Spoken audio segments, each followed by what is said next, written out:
Salut tout le monde, très urgent. Mes chers amis, un complot de déstabilisation de la France contre le Mali vient de commencer tout de suite. Les politiciens maliens qui sont en exil en France viennent de former leur propre parlement depuis la France. Le samedi prochain, 25 mai 2024, ils vont former leur propre gouvernement. Voilà ce qu'on vient d'apprendre. Voilà ce qu'on vient d'apprendre. Donc mes chers amis, je vais vous faire écouter le vocal et vous allez comprendre. Au Mali, l'opposition annonce la mise en place imminente d'un gouvernement et d'un parlement de l'exil suite au refus des militaires de céder le pouvoir aux civils depuis l'expiration de la durée de la transition le 26 mars dernier.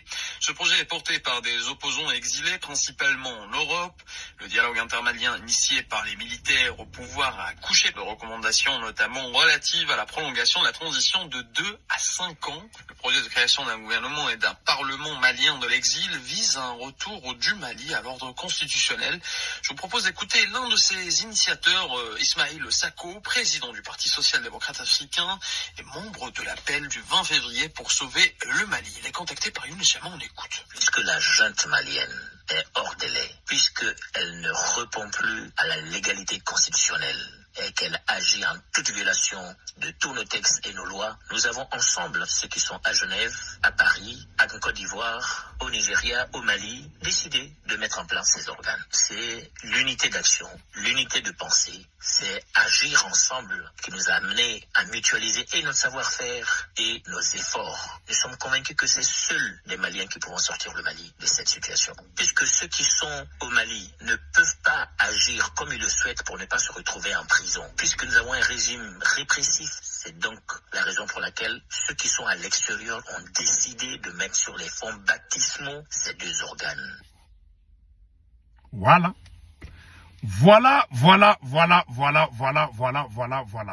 Voilà. Je suis désolé, monsieur le président.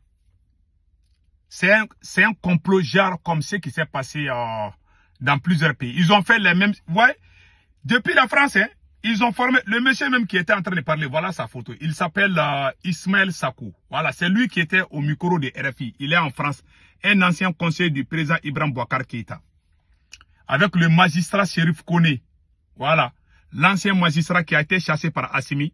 Voilà. Ils sont tous en France là-bas. Ils sont en train de former leur propre gouvernement. Et leur président sera un général de l'armée malienne.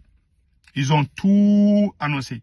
Voilà, ils ont utilisé les mêmes stratégies. Quand ils ont voulu chasser Kadhafi là, ils ont formé un gouvernement fantôme. Ils ont tué Kadhafi, ils ont installé leur propre pion. C'est la même chose qu'ils sont en train de faire en France. Ils ont fait la même chose en Côte d'Ivoire. Ils ont fait la même chose dans plusieurs pays. C'est leur nouvelle stratégie. La France ne dort pas, je vous ai dit. Ces gens, ils sont en France là-bas, hein. Ils ont formé. Est-ce que si certains Français viennent au Mali former leur gouvernement contre Macron, comment lui il va se sentir? Moi, je ne soutiens pas ces gens-là. Hein. Je ne les soutiens pas. C'est la France qui est derrière eux. C'est la France. Malheureusement, chez nous, ceux qui sont contre la France sont tous maintenant en prison. Voilà. Ceux qui sortent pour défendre la transition là, contre ces choses-là, la plupart, les vrais leaders sont en prison. Vous savez, quand vous êtes divisés, voilà, c'est des choses comme ça qui arrivent. Nous, on a dit au président Assimi Goïta, les gens qui t'ont aidé hier, si tu fais la guerre contre eux, les ennemis vont trouver. Maintenant, tous les politiciens maliens qui ont fui le pays, ils sont tous unis maintenant. Ils sont tous unis maintenant contre vous. Voilà les conséquences de la division. Même quand il est conseiller le président Assimi Goïta, on dit que tu es contre lui. Voilà, c'est ceux qui ont fui le pays, ils se sont donné la main maintenant. Ils sont en train de former leur gouvernement. Des situations de ce genre-là. Il ne faut pas blaguer avec. Hein. Les gens pensent que c'est amusement. Ça, là, ce n'est pas amusement. Ça, c'est très sérieux. Il faut prendre ça au sérieux. Ces Occidentaux n'oublient jamais. Ils n'abandonnent jamais. Ils ne se découragent jamais. Ils vont nous suivre comme l'hyène suit sa proie. Ouais. L'hyène, quand Lien suit sa proie là, il va passer plusieurs nuits sans dormir. Juste pour ne pas manquer l'occasion. Voilà ce qui se passe. Et maintenant, dans cette liste, ils ont écrit quelque chose que je vais vous montrer.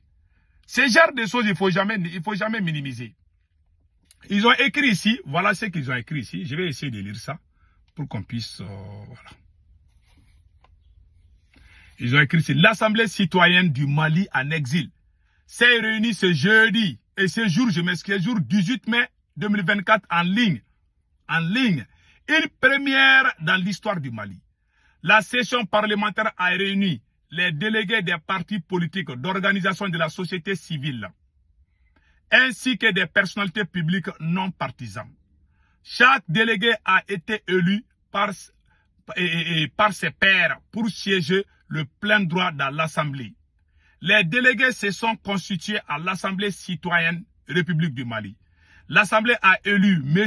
Adama Touré comme président de l'Assemblée. Il est l'initiateur de la transition civile du Mali en exil. Délégué représentant du parti Benga Tinga, désignataire des institutions natives du président du bureau de l'institution. L'Assemblée a élu M. Mohamed Ag Ahmedoun, personnalité républicaine non partisane, secrétaire général. Voilà, secrétaire général du gouvernement. Le samedi 25 mai, ils vont amener la liste de leur gouvernement. Ils ont leur parlement, ils ont leur gouvernement, ils vont tout montrer le samedi prochain, 25 mai. Voilà. Ils ne vont plus reconnaître le président Assimi Goïta comme président du Mali. Pour eux, Assimi n'est plus le président du Mali. Et ils ont leur président, ils ont leur gouvernement, ils ont leur parlement. Voilà. Ils ont fait la même chose en Libye. Hein. Quand ils chassaient Kadhafi, ils ont formé tout. Quand ils ont tué Kadhafi, ils ont amené ça. On prie Allah le Tout-Puissant pour que cela n'arrive pas au Mali. Ces gens-là, ils sont très... Les gens pensent... Les Blancs ne font rien sans calcul. Ils ne sont pas comme nous. Hein. Nous, on mélange les choses. Comme le président Assimi Goïta est en train d'emprisonner tous ses supporters. Voilà, aujourd'hui, les ennemis se réunissent contre le pays. C'est tout ce que je craignais. Je craignais tellement, mais le mal est déjà passé. Mais prions Allah le Tout-Puissant pour que Dieu sauve le Mali. Voilà en grosso modo ce qui s'est passé.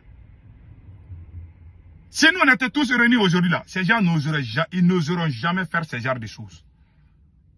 Aujourd'hui, tout le monde sait qu'il y a la division au sein de la transition. Même entre les militaires, ça ne va pas. Quand vous divisez les gens, la même chose va arriver. Voilà ce qui est arrivé aujourd'hui. Et les ennemis profitent. Voilà. Mais je prie Allah. Et je suis de cœur avec le Mali. Je ne suis pas avec ces gens-là. Hein. Ces gens-là sont avec la France. La France va revenir d'une manière ou d'une autre. Si la France les reconnaît. Ils ont fait la même chose à Babo. Alassane Ouattara était à l'hôtel de golf. Ils ont dit que c'est les signatures d'Alassane Ouattara là, que c'est ça qu'eux ils reconnaissent. Tous les pays occidentaux, ils ont tous suivi la France. Si la France soutient ces gens-là, la France est capable de dire un jour qu'ils ne reconnaissent pas Assimi. S'ils ne reconnaissent pas Assimi, ils vont travailler avec ces gens-là. Mais on ne prie pas que ça se passe. Le Mali n'appartient pas à la France. Et nous demandons au peuple malien de rester vigilant. Voilà. Donc, passez excellent week-end. Ciao, ciao.